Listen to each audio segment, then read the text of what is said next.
2018 میں ناروے اور سویڈن سے نکلنے والے بڑے بحری جہاز بھی روانہ ہوئے، لیکن وہ بھی غزہ کی بندرگاہ تک پہنچنے سے پہلے روک لیے گئے۔ 2020 میں کورونا وبا کے باعث دنیا کی بیشتر سرگرمیاں رک گئیں تو یہ فلاٹیلا مہم بھی تعطل کا شکار ہو گئی۔ 2021 میں ایک بار پھر کچھ منصوبے بنے، لیکن یورپی حکومتوں پر اسرائیلی دباؤ اس قدر بڑھ چکا تھا کہ کشتیوں کو روانگی کی اجازت نہیں ملی۔ 2023 آیا، کارکنوں نے تیاری کی، مگر کوئی بڑا قافلہ روانہ نہیں ہو سکا۔ پھر 7 اکتوبر کا حملہ اور اب 2024 اور 25 میں گلوبل سمت فلاٹیلا سامنے آیا، جو اب تک کی سب سے بڑی اور منظم کوشش ہے۔ اس میں درجنوں ممالک کے 500 سے زائد کارکن شریک ہیں۔ یہ قافلہ 44 چھوٹی بڑی کشتیوں کے اوپر مشتمل ہے، جو اسپین، اٹلی، یونان اور تیونس کے ساحلوں سے روانہ ہوئے ہیں، کسی ایک ساحل سے بھی روانہ نہیں ہوئے۔ ان کا مقصد غزہ تک انسانی ہمدردی کا سامان پہنچانا اور اسرائیل کی ناکہ بندی کو عملی طور پہ چیلنج کرنا ہے۔ مختلف بندرگاہوں سے اکٹھے ہو کے سمندر میں ایک جگہ پہ پھر انہوں نے قافلے کی شکل اختیار کی۔ اس وقت یہ فلاٹیلا اسرائیلی محاصرے کا سامنا کر رہا ہے۔ کئی کارکنوں نے دعویٰ کیا ہے کہ 12 سے زائد اسرائیلی جنگی جہازوں نے انہیں گھیرے میں لیا، اور اس مہم کا نتیجہ ابھی طے نہیں ہوا، مگر یہ ماضی کی سب سے منظم اور وسیع کوشش ضرور ہے۔ ایک کشتی کے بارے میں یہ کہا جا رہا ہے کہ اس نے محاصرے کو توڑ کے غزہ کی بندرگاہ پہ پہنچ کے امداد پہنچائی، لیکن اس کے بارے میں بھی اطلاعات ابھی مبہم ہیں۔ یوں دیکھا جائے تو پچھلے 15 برس میں بہت سارے لوگ کہیں گے کہ جنگ تو 2 سال سے جاری، غزہ کا محاصرہ 2 سال سے نہیں ہے۔ غزہ کا محاصرہ ایک لمبے عرصے سے، کئی دہائیوں کے اوپر محیط ہے، جس کا نتیجہ 7 اکتوبر تھا کہ دبنے کے نتیجے میں بہت سارے لوگ کہتے ہیں کہ حماس کو کیا پڑی تھی کہ حماس نے اٹھ کے حملہ کر دیا۔ حماس نے حملہ کیا تو پھر جواباً تو یہ دیکھنا پڑے گا، جب آپ کسی کے بچے ماریں گے تو پھر وہ جوابی طور پہ اگر وہ طاقتور ہے تو وہ بدلہ تو لے گا۔ تو کئی دہائیوں سے جن کے اوپر آپ مسلط تھے، جن تک رسائی کے آپ نے راستے مسدود کر دیے ہوئے تھے، دنیا پاگل تھی 2008 سے لے کے اب تک مختلف فلاٹیلاز کی شکل میں وہاں پہ پہنچنے کی کوشش کرتی رہی۔ پچھلے 15 برس میں 2008 کے ابتدائی 2 کوششوں کے علاوہ کوئی بھی فلاٹیلا غزہ کی بندرگاہ تک سامان نہیں پہنچا سکا۔ 2010 کا مادی مرمرہ سب سے خونریز اور یادگار واقعہ تھا، جس نے اس تحریک کو ایک علامت بنایا تھا، اور اس کے بعد ہر کوشش ناکام تو ہوئی، مگر ہر بار دنیا کی توجہ غزہ کے محاصرے پر ضرور گئی۔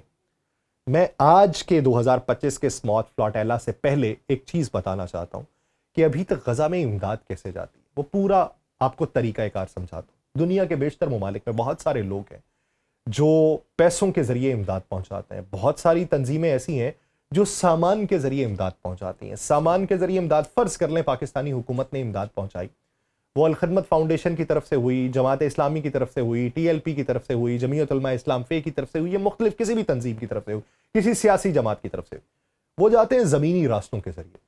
زمینی راستوں کے ذریعے جانے پہ مصر کی سرحد پہ انہیں روک لیا جاتا تھا۔ مصر کی سرحد سے غزہ میں انٹری کے لیے بھی ایک منظم طریقہ کار تھا۔ مصر کی سرحد پہ وہ تمام کنٹینرز کھولے جاتے تھے، ان میں سے اشیاء باہر نکال لی جاتی تھی۔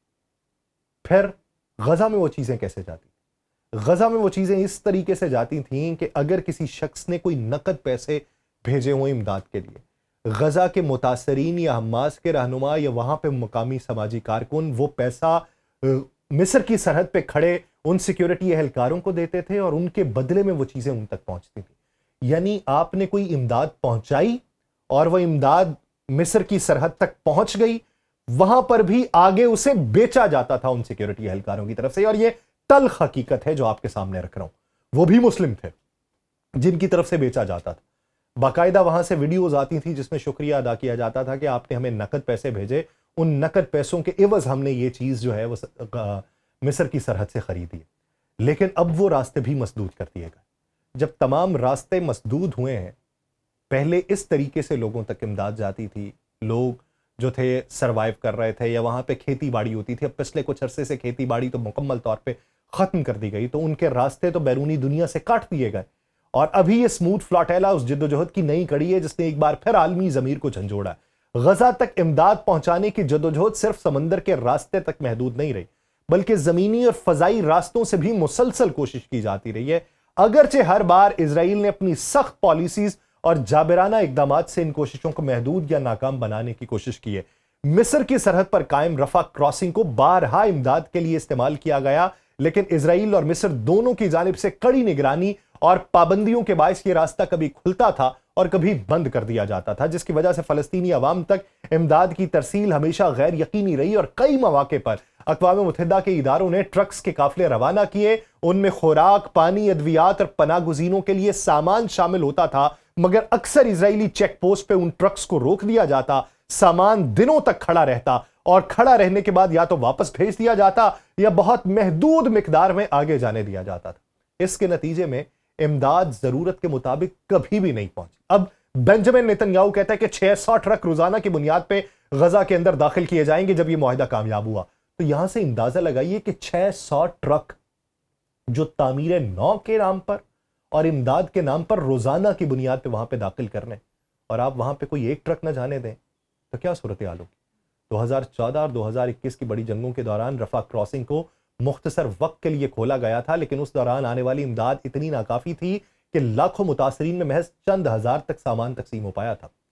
کچھ بچے تو ایسے ہیں جو ہڈیوں کے ڈھانچے بن گئے، جن کے حلقوم سے کوئی ایک جملہ نہ نکل پایا، جن کی تو رائے تک جاننے کی دنیا نے کوشش نہ کی کہ بیٹا کس فضا میں پیدا ہو گئے، یہاں پہ جوانی کس طریقے سے آئے گی، پاؤں پہ چلنے کے لیے نوالا تمہارے حلق سے کون نیچے اتارے گا، وہ پانی کی بوند تمہیں کس راستے سے ملے گی۔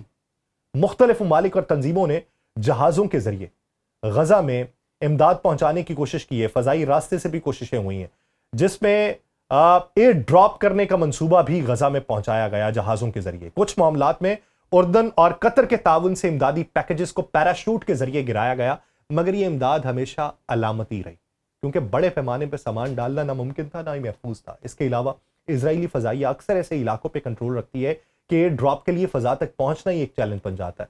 2024 اور 25 میں متعدد بار امریکی اور اردنی فوجی طیاروں نے غذائی سامان آسمان سے گرایا، لیکن یہ زیادہ تر شمالی غزہ تک محدود رہا، جہاں اسرائیل کے حملے سب سے زیادہ تباہی پھیلا چکے تھے۔ بعض اوقات پیکجز سمندر میں جا گرتے تھے اور فلسطینی نوجوان اپنی جان داؤ پہ لگا کے انہیں پانی سے نکالتے تھے، اور کئی بار یہ منظر بھی سامنے آیا کہ پیکجز لوگوں کے ہجوم پہ گرنے سے بھگدڑ مچی اور جانیں ضائع ہوئیں۔ اس کے ساتھ ساتھ عالمی غیر سرکاری تنظیموں نے آن لائن مہم چلا کے فنڈز اکٹھے کیے اور اردن یا مصر کے راستے میڈیکل آلات اور خوراک پہنچانے کی کوشش کی، مگر زمینی رکاوٹیں ہمیشہ ان کی راہ میں حائل رہیں۔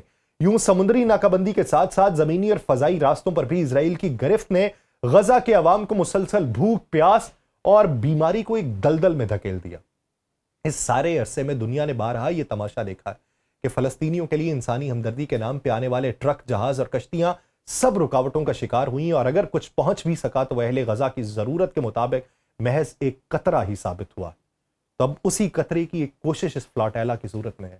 دیکھیے کہ یہ قطرہ غزہ کے عوام، غزہ کے باسیوں کے حلقوم سے نیچے اترتا ہے، یا یہ بھی ان کے ہونٹوں تک پہنچنے سے پہلے ہوا میں تحلیل ہو جاتا ہے۔ مجھے دیجیے اجازت، اللہ نگہبان۔